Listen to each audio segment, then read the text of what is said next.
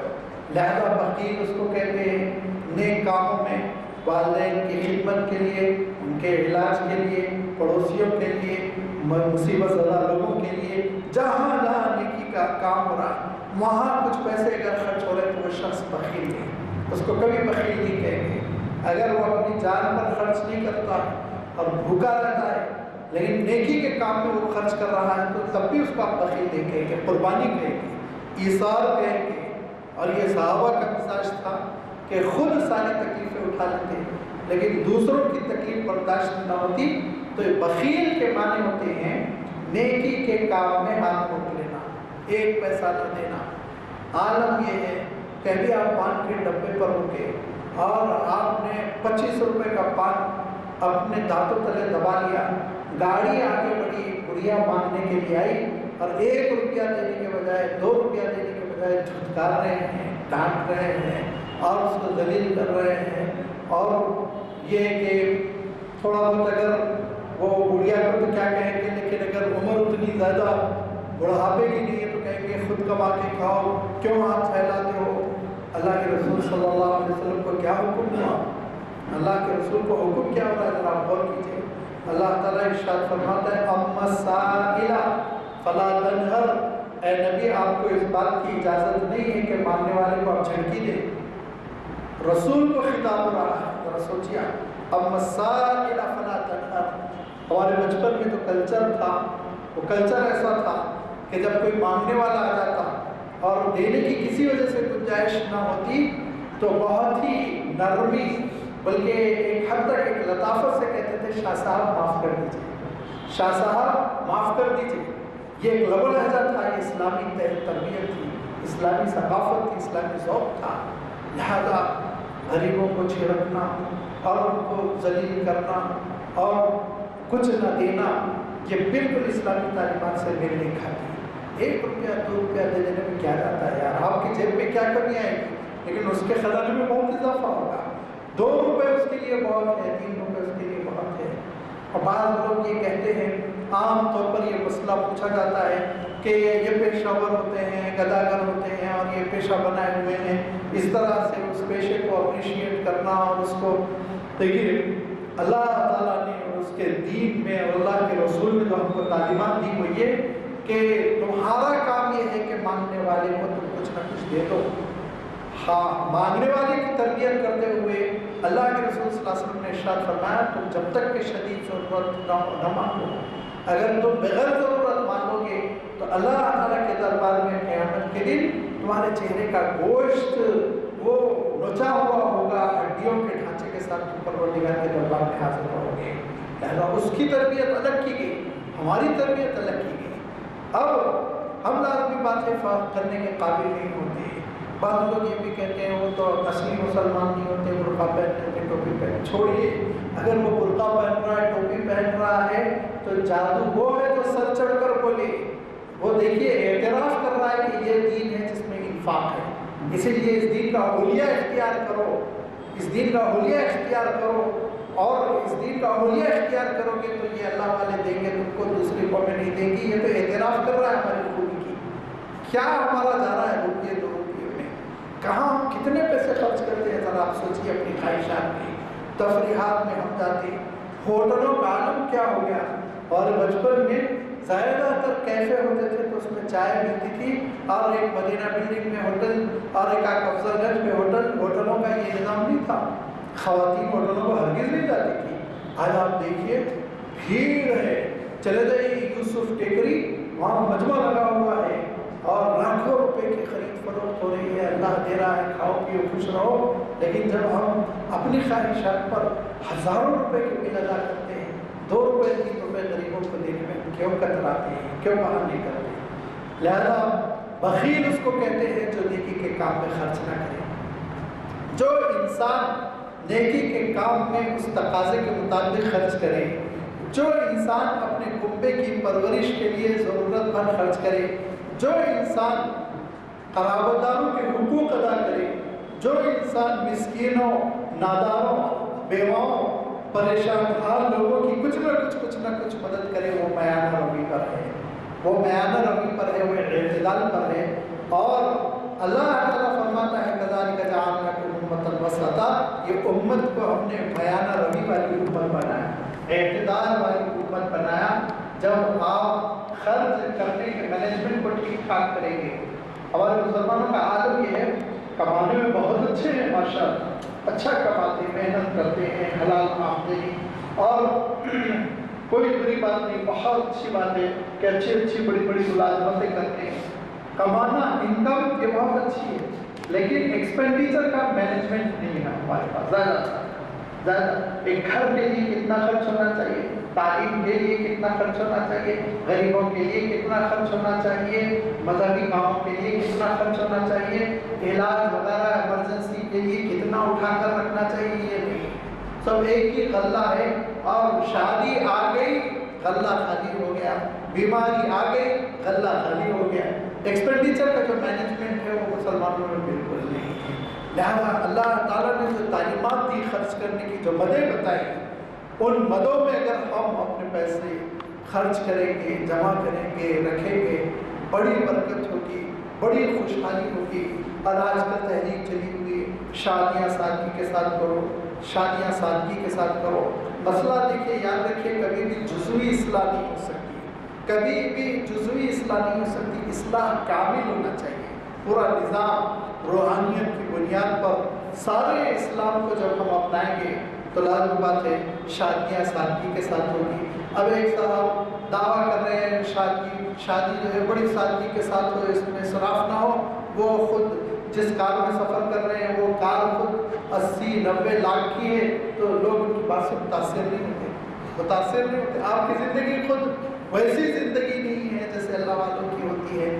لہذا یہ ساری محنتیں میں سمجھتا ہوں موجودہ دور میں جتنے اصلاح معاشرہ کے جلسے ہو رہے ہیں شاید پہلے کبھی اتنے نہ ہوئے ہوں، لیکن اس کے باوجود اثر نہیں ہے۔ کیوں؟ اس کی وجہ یہ کہ اصلاح کامل ہونی چاہیے، جزوی نہیں۔ جب اصلاح کامل ہو جائے گی، جس کے بارے میں حضرت ابوبکر صدیق رضی اللہ تعالیٰ 5 منٹ 10 منٹ میں اپنی گفتگو ختم کر لوں کہ فرمایا کرتے تھے لَن يَصْلَحَ آخر هذه الامہ الا بما صلح به اولہ، اس امت کے آخری فرد کی بھی اگر اصلاح ہوگی تو اسی نسخے سے ہوگی جس نسخے سے میری اصلاح ہوئی۔ قرآن مجید اللہ کے رسول صلی اللہ علیہ وسلم کا اسوہ، یہ ہے نسخہ، اس کے مطابق جب زندگی آئے گی تو اصلاح ہوگی۔ تو کیا ہوا؟ حضرت ابوبکر صدیق رضی اللہ تعالیٰ عنہ صدیق اکبر کیوں بنے؟ یہ تو ہمارے سامنے بہت آتا ہے کہ جیسے ہی معراج کا تذکرہ آیا آپ نے کہا کہ ٹھیک ہے، جب روزانہ آسمان سے وہی اوپر آتی ہے وہ آسمان پر چلے گئے تو میرے لیے تعجب کی بات نہیں ہے، فوراً آپ نے اعلان کیا، ڈکلیئر کیا، تصدیق کی، اسی لیے وہ صدیق اکبر کہلائے نہیں، ایک جز ہے۔ آپ پوری سیرت دیکھیں حضرت ابوبکر صدیق کی کہ اللہ کے رسول صلی اللہ علیہ وسلم کی وفات ہو گئی اور حضرت ابوبکر صدیق رضی اللہ تعالیٰ عنہ کو پوری امت کے اتفاق کے ساتھ امیر المؤمنین بنا دیا گیا۔ تو حضرت ابوبکر صدیق نے دیکھا کہ اتنی بھاری ذمہ داری ہے، اتنی بھاری ذمہ داری کہ 24 گھنٹوں میں سے 20 گھنٹے لگ رہے ہیں، آرام کا وقت نہیں مل رہا، تو تجارت میں کیسے کروں؟ مسلمانوں کو فوراً بلایا، جو مشورہ دینے والے تھے، عشرہ مبشرہ تھے، اکابر صحابہ تھے، ان کو جمع کر کے کہا مسلمانوں، مسجد نبوی پارلیمنٹ ہوا کرتی تھی، اس میں صحابہ کو جمع کیا، کہا کہ مسلمانوں میں ایک اچھی تجارت کرتا تھا، کامیاب تجارت کرتا تھا، لیکن تم لوگوں نے اتنی بڑی ذمہ داری عالم اسلام کی مجھ پر ڈال دی کہ اب میرے پاس 1 منٹ بھی نہیں رہ گیا کہ میں اپنی شخصی نجی زندگی کے لیے کچھ کروں، لہٰذا میں کیسے کروں، میرا گھر کیسے چلے؟ تو صحابہ نے مشورہ کیا، کرنے کے بعد کہا بیت المال سے آپ کو اتنی تنخواہ ملے گی، بہت معمولی سی، ضرورت بھر جس سے گھر میں روٹی پک جائے، بس اس سے زیادہ نہیں۔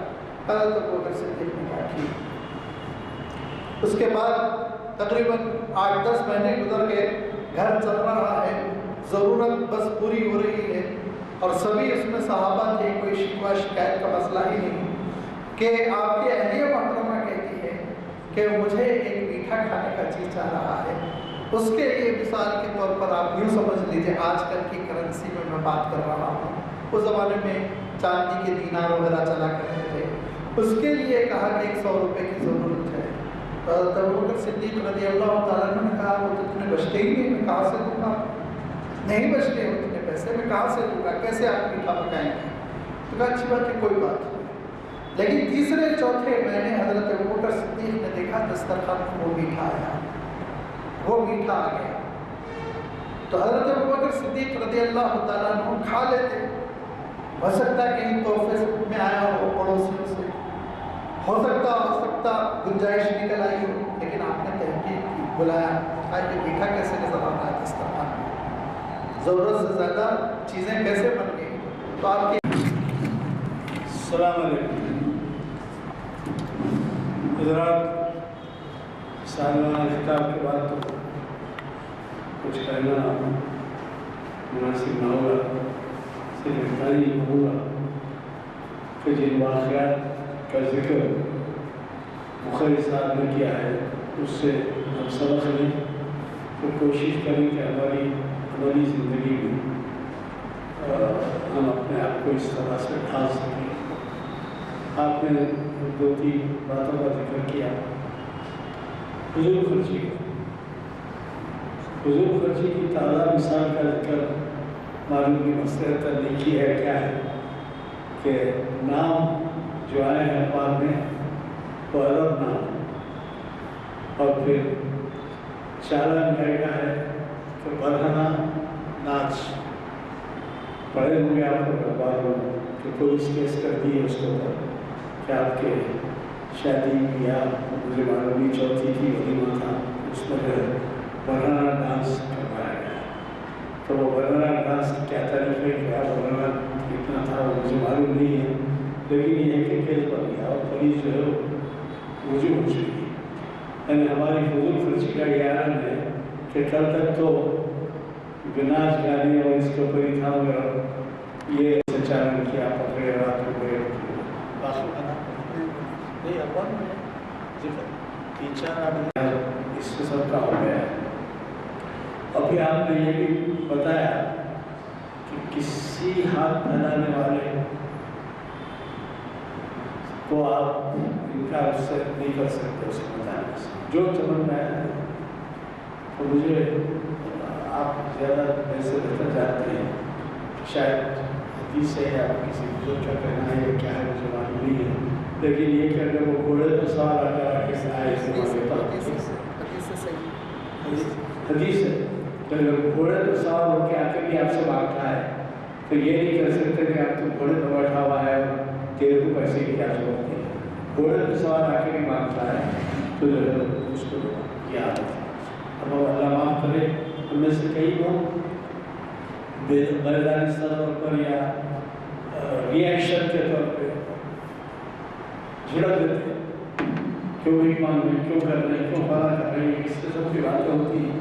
آپ نے جیسے کہا بھائی آپ سے جو کچھ ہو سکتا ہے وہ اللہ معاف کرے، اگر وہ غلطی کر رہا ہے یا وہ کچھ منشیات کھانے پینے کے لیے دے رہا ہے، جیسا آج کل گٹکا ممکن ہو، اس کے لیے آپ بتا رہا ہوں، آپ کو نہیں معلوم ہے۔ آپ کا کہنا یہ ہے کہ آپ کو تفصیل میں جانے کی ضرورت نہیں، جو ہاتھ پھیلایا اور پھیلایا اس کا اگر تحقیق ہو جائے کہ وہ حرام دے گا تو مت دیجیے، غلط بات۔ ہاں، یعنی آپ کا کہنا یہ ہے کہ اگر آپ کو یہ معلوم ہو کہ یہ فلاں علت میں مبتلا ہے اور اس کے لیے پیسہ مانگ رہا ہے تو آپ کہنا کہ آپ اس سے انکار کر سکتے ہیں۔ بہرحال باتیں بہت سی ہیں، اللہ تعالیٰ کا شکر ہے کہ ہم کو ایسی صحبت نصیب ہوئی جس میں ہمیں کئی سے اب آج کے نوجوان باخت نہیں ہے اور پھر نوجوان اس طرح توجہ نہیں کرتے،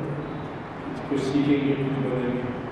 اب وہ اس سے پہلے بھی آپ سے کہہ چکا ہوں کہ ہم نے سروے کیا ہے دینی تعلیم کا ہے مدارس، وہ دینی تعلیم نہیں ہونے کی وجہ سے جو حالات ہو رہے ہیں وہ سب آپ جانتے ہیں۔ تو میں دعا ہو چکی ہے، لہٰذا بہتر کی برخاست کی ہے، 4 شب یہ ضرور تشکیل